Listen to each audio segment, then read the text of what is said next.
Hello souls, कैसी हैं आप सभी लोग। आई होप आप सभी लोग बहुत अच्छे होंगे। मैं थोड़ा तैयार बैठी हूँ क्योंकि मुझे कहीं जाना है, तो मैं सुबह सुबह तैयार हो गई। लेकिन मेरे पास से एक प्यारा सा मैसेज था, तो मैंने सोचा क्यों ना छोटू सा वीडियो बना लिया जाए और अपनी जो सोल सिस्टर्स हैं, सोल ब्रदर हैं, उनको ये चीज़ें दी जाए। क्योंकि जब भी कोई थॉट आए अच्छा सा, तो आपको शेयर कर देना चाहिए, क्योंकि वो थॉट जो होता है ना, कुछ टाइम के लिए होता है और फिर वो निकल जाता है दिमाग से, तो फिर ध्यान नहीं रहता। तो मैंने सोचा क्यों ना आपके साथ में शेयर किया जाए। तो वो थॉट ये था कि जैसे कि मैं जनरली बताती रहती हूँ कि आपको अपनी एनर्जी को बहुत ही ज़्यादा सुरक्षित रखने की ज़रूरत होती है, क्योंकि एनर्जी का ही सारा खेल होता है। अगर आपकी एनर्जी आपके अंदर से कोई निकाल के ले गया, तो आप खाली डिब्बा हैं। और खाली डिब्बा में जो इंसान चाहेगा, जैसी एनर्जी भरना चाहेगा, वो भरता रहेगा और आप वैसे ही बनते जाएंगे। तो अपने आप को खाली डिब्बा ना करें और आपकी एनर्जी पर दूसरे लोग राज ना करें। आपकी एनर्जी दूसरे लोग राज करें और आप खाली होकर के दूसरों की एनर्जी को सक करते जाएं और आप उन्हीं की तरह बनते जाएं। तो ऐसा ना हो, तो इसके लिए ज़रूरी है अपनी एनर्जी को बचा कर रखना। और ये चुराने वाले लोग होते हैं, एनर्जी वैम्पायर्स होते हैं, एनर्जी सक्कर्स होते हैं, एनर्जी स्नैचर्स होते हैं। तो ये लोग क्या करते हैं, आप के सामने किसी न किसी क्रियाओं के माध्यम से पहले आपकी एनर्जी को चुराते हैं। अगर वो आपसे इंटरेक्ट हुए और वो जान गए कि आपकी जो सोल है बहुत प्योर है, आपकी सोल जो है बहुत अच्छी है, तो वो आपकी एनर्जी को चुराने की कोशिश करते हैं। तो चुराने के लिए वो क्या करते हैं, बहुत सारी तांत्रिक क्रियाएं होती हैं, उनके माध्यम से या फिर नेगेटिव ऑरा क्रिएट करके किसी न किसी माध्यम से एनर्जी को सक करते हैं, चुरा लेते हैं। तो फिर उसके बाद में क्या करते हैं कि वो आपकी एनर्जी को जब सक कर लिया उन्होंने है और अपना बना लिया उन्होंने, तो उसके बाद में वो अपनी सारी जो क्रियाएं हैं ना, वो करते रहते हैं ताकि आपकी एनर्जी उनको मिलती रहे। तो इससे क्या होता है, जितनी भी ब्लेसिंग्स होती हैं, जितना भी जो कुछ भी है आपको मिलने वाला होता है, वो उनको मिलता जाता है, आप उससे वंचित रहते जाते हैं। क्यों? क्योंकि सारा खेल तो एनर्जी का होता है। जो हमारे गॉड होते हैं ना, वो हमारे एंजल्स को भेजते हैं। जितनी भी ब्लेसिंग्स आपको मिलनी होती है, वो एंजल्स के थ्रू आती हैं। तो एंजल्स क्या करते हैं, उनके पास बहुत सारा बंडल होता है एक तरीके से लोगों की विशेस का। तो जितने लोगों को जो जो चीज़ें देनी होती है, तो जिस तरीके से डाकिया होता है ना, तो डाकिए के पास में बहुत सारे लेटर्स होते हैं। तो अगर ये सेम एड्रेस के या फिर सेम नेम के या फिर सेम सारी बहुत सारी चीज़ें सेम है, तो डाकिया कन्फ्यूज हो जाता है और किसी दूसरी पार्टी को वो लेटर दे देता है या वापस लेकर चला जाता है। तो ये ऐसा हो जाता है। तो एंजल्स जो है होते हैं ना, तो वो हमारी जो विशेस जो हमारे लिए लेकर आ रहे होते हैं ना, तो वो एनर्जी जो हमारी तरह की जो एनर्जी लोगों ने अपनी बना रखी है, तो उनको दे देते हैं।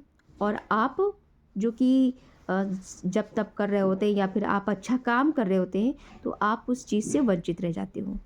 तो लोग क्या करते हैं, बड़ा खुश हो जाते हैं कि अरे वाह क्या बात है, मुझे तो वो सारी चीज़ें मिल रही हैं और उनकी एनर्जी पे हम बहुत राज कर रहे हैं।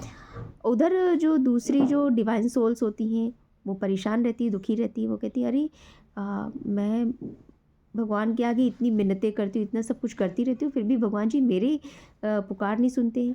भगवान जी के पास वो आवाज़ जाती है। भगवान जी कहते हैं अरे मैंने तो अपने बच्चे के लिए तो बहुत सारी चीज़ें भेजी थी और उसको अभी तक नहीं मिली।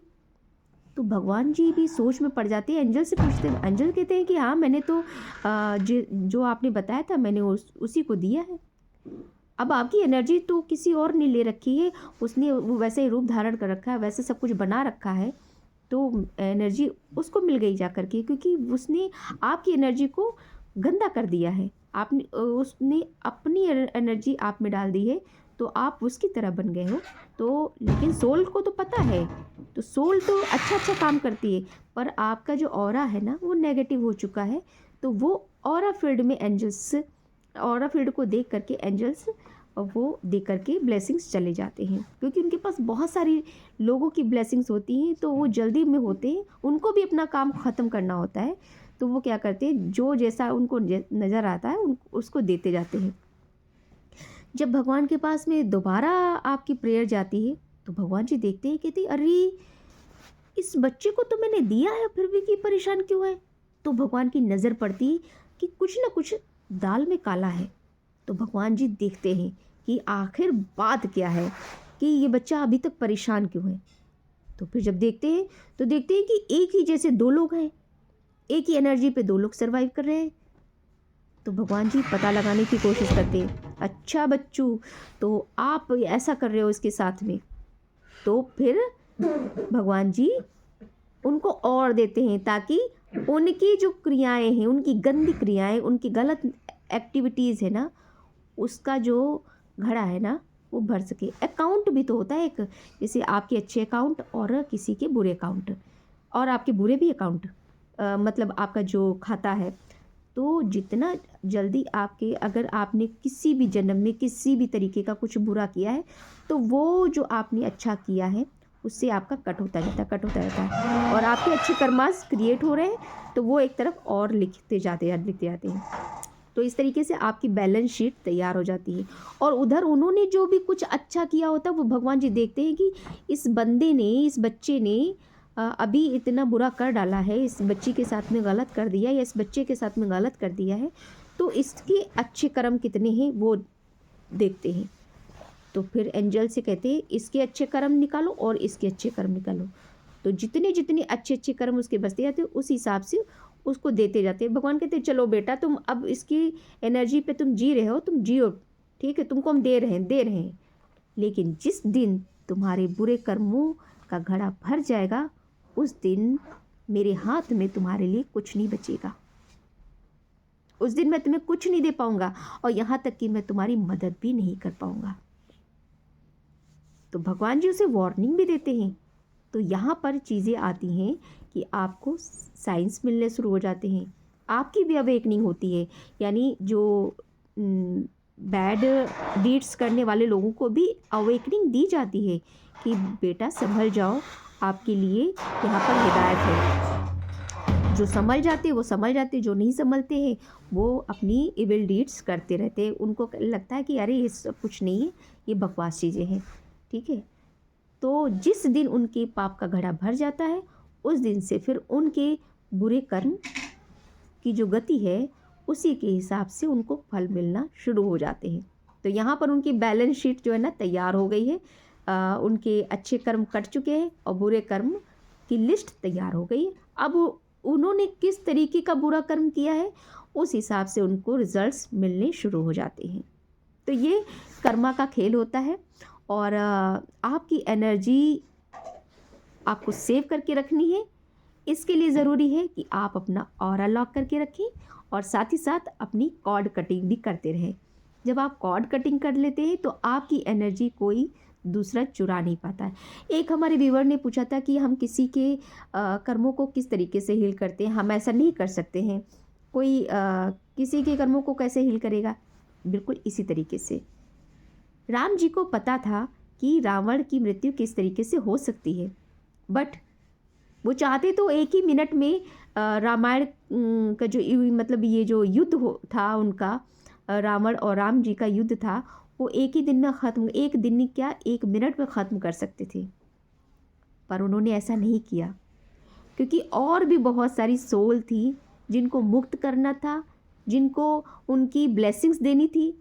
सारी चीज़ें जो डिवाइन प्लान के अंतर्गत थी, तो वो करनी ज़रूरी थी। इसलिए राम जी ने लंबा मार्ग अपनाया, और सब कुछ जानते हुए भी वो अनजान बन करके एक ह्यूमन बीइंग की तरह, एक डिवाइन बीइंग भी होकर के वो ह्यूमन बीइंग की तरह रह करके उन्होंने सारे फ़र्ज़ अदा किए।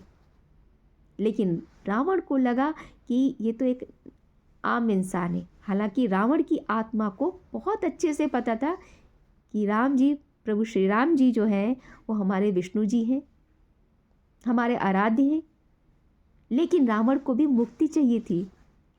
तो इस तरीके से रावण को मुक्ति का मार्ग इस तरीके से मिल रहा था।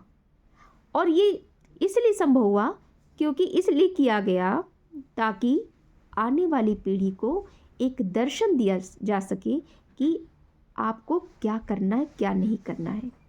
सो गाइज़, फ़िलहाल अब मेरा वक्त हो गया है, मुझे जाना है, तो अब मैं अपनी वार्तालाप यहीं पर फिनिश करती हूँ। लेकिन आप लोग समझ चुके होंगे कि एनर्जी सकर्स का रोल क्या होता है, एनर्जी वेम्पायर्स का रोल क्या होता है, और कॉर्ड कटिंग क्यों ज़रूरी होती है, और ऑरा लॉक क्यों करना ज़रूरी होता है। तो फिर किसी दिन और भी बातें रहेंगी मेरे पास में आपके लिए और ख़ुद के लिए भी। तब तक के लिए bye bye, take care, love you all.